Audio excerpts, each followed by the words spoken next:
Hello guys, the fragrant flower blooms with ডিগনিটির ১০ নম্বর এপিসোডে আপনাদের স্বাগতম।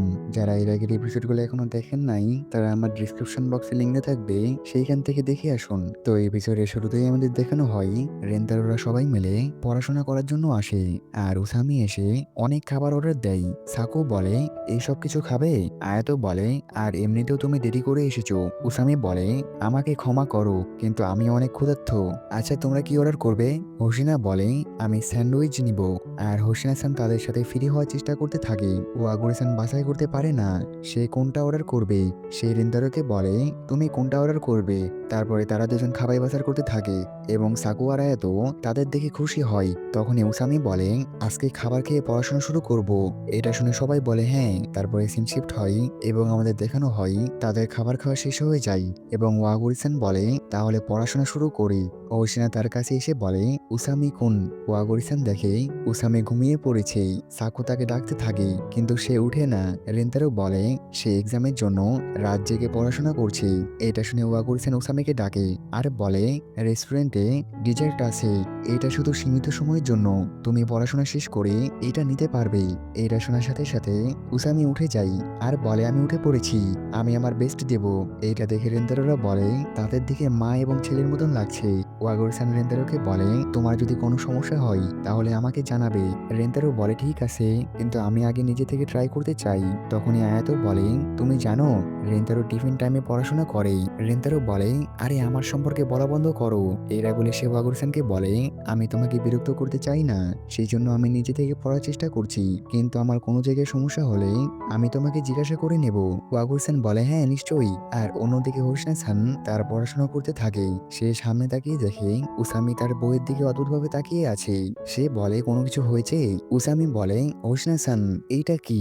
হোসনা বলে এইটা আমার ওয়ার্ক বুক। উসামি তার বই দেখে বলে আমাদেরটা তো এত চিকন আর তোমারটা এত মোটা, সত্যি কি কেউ মেয়েরা অন্য লেভেলের। আর আয়াতো বলে উসামি তুমি তোমার পড়াশোনায় মনোযোগ দাও। আর হোসনা সান বলে তোমাদের ওয়ার্কবুক আমার মিডিল স্কুলের বইদের মতন। তারপরে তারা পড়াশোনা করতে থাকে। রেন্তারও একটি জায়গায় আটকে যায়, সেই জন্য সে ওয়াগুরিসানকে ডাকে, কিন্তু ওয়াগুরিসান মনোযোগ দিয়ে পড়তে থাকে। সে তাকে দেখতে থাকে। এটা দেখে তখনই ওয়াগুরিসান তার দিকে দেখে আর বলে আমাকে ক্ষমা করো, আমি পড়ছিলাম, তুমি কি কোনো কিছু বুঝতে পারছো না? রেন্তারও বলে হ্যাঁ এই জায়গাটি। এটা বলে সে মনে মনে বলে আমি ওয়াগুরিসানকে এর আগে একবার এতটা সিরিয়াস ভাবে দেখেছিলাম যখন সে তার সম্পর্কে কথা বলছিল যে আমি ভালোভাবে পড়াশোনা করতে চাই এবং আমার বাবা মাকে আমাকে নিয়ে গর্ব করাতে চাই। আর এদিকে ওয়াগুরিসান তাকে বোঝাতে থাকে কিন্তু সে কোনো কিছু বোঝে না। সে বোঝানো শেষে বলে তুমি কি বুঝতে পেরেছো? রেন্দারও বলে সরি না, তুমি কি আমাকে আবারও বোঝাবে? এটা শুনে ওয়াগুরিসান হাসতে লাগে আর বলে কোনো সমস্যা নেই। এটা বলে সে তাকে আবারও বোঝাতে লাগে। আর অন্যদিকে হোসিনা একটি জায়গায় আটকে যায়। সে ওয়াগুরিসানকে ডাকতে গিয়ে দেখে সে রেন্দারোকে বোঝাচ্ছে। এইটা দেখে সে থেমে যায় এবং ভাবতে লাগে। এইটা দেখে উসামি বলে কোনো কিছু হয়েছে? হোসিনা সেন বলে আমি একটি জায়গায় আটকে গিয়েছি। উসামি বলে আমাকে দেখাও। হোসিনা তাকে বই দেয়। সে বইটি নিয়ে কোনো কিছু বুঝতে পারে না। সে বলে এটা দেখে ম্যাজিক স্প্লের মতন লাগছে। আয়াতো বলে তুমি তাকে সেটা ফিরিয়ে দাও। সে বলে আমাকে ক্ষমা করো হোসিনা সেন, আমি পারবো না। হোসিনা সেন বলে কোনো সমস্যা নেই। আর সাকু তার বইটি দেখতে লাগে আর বলে তোমার কোনটাতে সমস্যা? হোসিনা সেন তাকে দেখাই এবং সে সেটা সলভ করে দেয়। উসামি এটা দেখে অবাক হয়ে যায় আর বলে সাকু কিকুয়ের সমস্যার সমাধান করে দিয়েছে। আয়াতো বলে সাকু তুমি অনেক স্মার্ট। উসামি বলে তুমি চিদুরিতে কি করছো? সাকু বলে কিন্তু কি হয়েছে? ওশানসেন বলে তুমি এটা সলভ করে ফেলেছো, কিন্তু কিভাবে এটা করলে? সাকু বলে একভাবে এটা করা যায়। এটা শুনে হোসেনা কোনো কিছু বুঝতে পারে না। আয়াতো বলে সাকু তুমি এক্সপ্লেন করতে একদমই পারো না। এইটা শুনে সাকুর শক লাগে আর বলে এটা একদমই সত্যি না, আমি ঠিক বলছি না রেন্তারো? রেন্তারো এটা শুনে বিপদে পড়ে যায়। সে বলে তুমি ঠিক বলেছো, শুধু আমরাই তোমার কথা বুঝতে পারি না।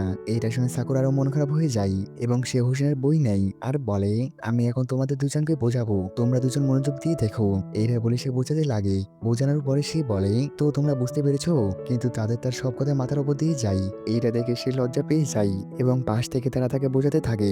সাকু উঠে বলে আমি এখান থেকে গেলাম। আয়াতো তাকে আটকাই। উসামি বলে সাকু তুমি মিষ্টি পছন্দ করো তাই না? আমি তোমার জন্য মিষ্টি কিছু অর্ডার দিচ্ছি। ওয়াগুরসান বলে মেনু কোথায়? তারপরে সিন শিফট হয় এবং আমাদের দেখানো হয় স্কুলের রেন্তারোদের রেজাল্ট দেয় এবং সেখানে উসামি আর রেন্তারো পাশ হয়ে যায়। সেই জন্য উসামি অনেক খুশি হয়। সে বলে আমার ম্যাথের পয়েন্ট এর আগের থেকে 5 বেশি হয়েছে।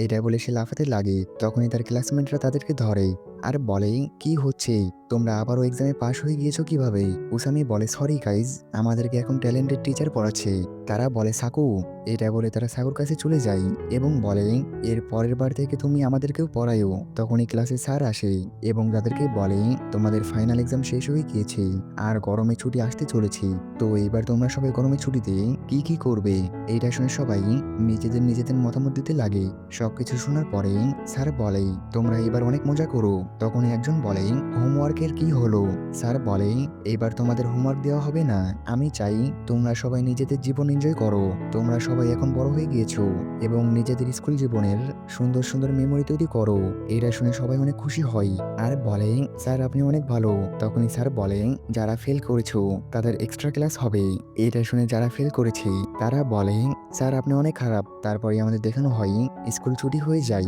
রেন্তারোরা বাসে যাওয়ার জন্য রেডি হতে থাকে। তখনই তাদের কাছে তাদের ফ্রেন্ডরা আসে এবং বলে, স্যার তো আমাদের মজা করতে বললো, তো তোমরা কোথাও যাবে? উসামি বলে, হ্যাঁ যেতে হবে। তোমরা কোন জায়গায় যাবে? সবাই নিজেদের মতামত দিতে লাগে। তখনই একজন বলে, রেন্তারো তুমি কোথায় যাবে? রেন্তারো নার্ভাস হয়ে যায় এবং বলে, পলিং। এইটা শুনে সবাই রাজি হয়ে যায়। তারপরে তারা সেখানে যেতে থাকে। রেন্তারো মনে মনে বলতে থাকে, স্পোর্টস ফেস্টিভ্যালের পর থেকে সবাই আমার সাথে আলাদাভাবে ব্যবহার করছে। সবাই আমাকে তাদের মতন মনে করছে। কেউ আমার থেকে দূরে পালাচ্ছে না। এসব কিছু শুরু হয়েছে ওয়াবরিসানের সাথে পরিচয় হওয়ার কারণে। আর তারা যেতে থাকে। তখনই তারা কিকোয়ের স্টুডেন্টদের দেখে আর সেখানে ওয়াগরিসান এবং হোজিনা-সানও থাকে। ওসামি তাদেরকে দেখে তাদেরকে ডাকতে লাগে। তখনই আয়াতো এবং সাকু তাকে আটকায় আর বলে, তুমি কি গাধা? সাকু বলে, আমাদের এটি একটি সিক্রেট, তুমি কি ভুলে গিয়েছো? এইটা জানাজানি হয়ে গেলে সমস্যা হবে। তখনই তাদের মধ্যে একজন বলে, এইটা সেই মেয়ে না যে আমাদের স্কুলের গেটের সামনে দাঁড়িয়েছিল? এটা শুনে তারা নার্ভাস হয়ে যায়। তারা কথা বলতে লাগে আর ওসামি পিছে তাকিয়ে দেখে রেন্তারো তাদেরকে দেখছে। এটা দেখে সে রেন্তারোকে ডাকে আর বলে, সবাই চলে গিয়েছে, তাড়াতাড়ি চলো। তারপরে তারা আবারও যেতে লাগে এবং উসামি বলে, রেন্তারো তুমি কি ওয়াগরিসানের সাথে ডেট করছো? এটা শুনে উসামি এবং আয়াতো নার্ভাস হয়ে যায় আর রেন্তারো বলে, না একদমই না। উসামি বলে, কিন্তু তুমি তাকে লাইক করো তাই না? রেন্তারো বলে, আমি এটা সম্পর্কে কোনো কিছু বলতে পারবো না। উসামি বলে, তুমি কি বলবে এটাই বুঝতে পারছো না? আর আমার মনে হয় সবাই এটা বুঝে গিয়েছে তুমি তাকে পছন্দ করো। এটা শুনে রেন্তারোর ফেস লাল হয়ে যায় এবং সে বসে পড়ে। তখনই তাকে সবাই ডাকে। উসামি বলে, তোমার যদি কোনো সাহায্য লাগে তাহলে আমাকে বলতে পারো, আমি এটাতে অনেক ভালো। তখনই আয়াতরা তাকে মারে এবং তাকে নিয়ে সেখান থেকে চলে যায়। রেন্তারো ভাবতে লাগে, সবাই বুঝতে পেরেছে, এর মানে ওয়াগুরিসানও বুঝতে পেরেছে। তারপরে সিন শিফট হয় এবং আমাদের দেখানো হয় উসামিরা একটি গেম খেলতে থাকে এবং উসামি সেটাতে অনেক ভালো হয়। সেই জন্য সে বলে, তোমরা অনেক লাকি যে আমার টিমে আছো। তারপরে সাকুর পালা আসে। সবাই বলে, তুমি এটাতে পারবে না, কিন্তু সাকু স্ট্রাইক মেরে দেয়। এইটা দেখে সবাই বলে, এমন কি কোনো কিছু নেই যে এটাতে তুমি খারাপ? সাকু বলে, আমরা একই টিমে আছি। উসামি বলে, একটি জিনিস আছে যেটা সে পারে না, সেটা হলো ভিডিও গেম। আমি তাকে সেটাতে অনেকবার হারিয়েছি। তারা এটা শুনে বলে, তাহলে এর পরের বারে ভিডিও গেম খেলবো। তারপরে আমাদের রেন্তারোদের দেখানো হয় সে বল মারার জন্য প্রস্তুতি নেয় কিন্তু সে মারে না। সবাই বলে, কি হয়েছে? সে বলে, বলে আমার আঙুল আটকে গিয়েছে। তারপরে সে বল মারে কিন্তু বলটা যায় না। এটা দেখে উসামিরা হাসতে লাগে আর বলে, তোমরা জিততে পারবে না, কালকে তোমাদের আমাদেরকে লাঞ্চ করাতে হবে। রেন্তারো টিমের সবাই বলে, আমরা আবারও ব্যাক করব, এইটা তো কেবল শুরু। আর রেন্তারো মন খারাপ করে সেখান থেকে চলে যায় এবং বলে, আমার খারাপ লাগছে, আমার জন্য তাদেরকে কালকে লাঞ্চ করাতে হবে। এটা বলে সে ওয়াগরিসানের সম্পর্কে ভাবতে লাগে। তখনই তার কাছে আয়াতো আসে। রেন্তারো তার থেকে ক্ষমা চাই যে তার জন্য তারা গেমটি হেরে যাবে। আয়াতো বলে, কোনো সমস্যা নেই। তারপরে রেন্তারো তাকে বলে, তোমার কি মনে হয় ডেট মানে কি? এইটা শুনে আয়াতো বলে, আমি জানি না। রেন্তারো বলে, তোমারও কোনো আইডিয়া নেই? আয়াতো বলে, হ্যাঁ, আমিও কখনো ডেটে যাইনি। আচ্ছা তুমি এই প্রশ্নটি আমাদের অন্য কোনো ক্লাসমেটকে জিজ্ঞাসা করো না। রেন্তারো বলে, কিন্তু কেন? আয়াতো বলে, তারা তোমাকে সবকিছু সম্পর্কে জিজ্ঞাসা করবে আর তুমি হয়তোবা এটা চাও না। আর তারাও এটা সম্পর্কে বলতে পারবে না কারণ তাদেরও কখনো গার্লফ্রেন্ড হয়নি। তারাও আমার মতনই বলবে জানি না। তারপরে তারা এইসব সম্পর্কে কথা বলে। তারপরে তাদেরকে ডাকার জন্য দুজন টিম মেম্বার আসে। তারা গিয়ে দেখে উসামিরা আবারও স্ট্রাইক করেছে। আয়াত বলে, আমার তাদের জন্য খারাপ লাগছে। তারা আমাদের থেকে টাকা বের করতে চায়। কিন্তু আমার মনে হয় তাদেরই টাকা বের করতে হবে। আর আয়াত আবারও সেই দিনের মতন নিজের আসল রূপে চলে আসে। তারপরে সিন শিফট হয় এবং আমাদের দেখানো হয় রেন্তারোর ফোনে মেসেজ আসে। আর রেন্তারো তার রুমে আসে। আর আয়াত একাই সেই গেমটি জিতিয়ে দেয়। সেই জন্য সবাই তার সুনাম করতে থাকে। তখনই একজন লেখে, তোমরা গরমের ছুটিতে কি করবে? রেন্তারো বলে, গরমের ছুটি ওয়াগরিসানের সাথে। এটা বলে সে বলে না। তারপরে সে বলে, সে আবারও আমাকে পড়াশোনাতে সাহায্য করেছে। তো আবারও তার সাথে ঘুরতে গেলে কেমন হয়? না, এবার সবাই একসাথে পড়াশোনা করেছিলাম। তো এটা করা অনেক অদ্ভুত হবে। তখনই তার ফোনে মেসেজ আসে। আর সেটা হোসেন হাসান দেয়। সে বলে, তোমাকে মেসেজ দেওয়ার জন্য সরি। কিন্তু আমি জানি সে তোমাকে নিজে থেকে বলবে না। সেজন্য আমি তোমাকে বলছি, কাউরুকোর বার্থডে এই মাসের 22 তারিখে। তো এখানে এপিসোড শেষ হয়ে যায়। দেখা হচ্ছে নেক্সট ভিডিওতে। আল্লাহ হাফেজ।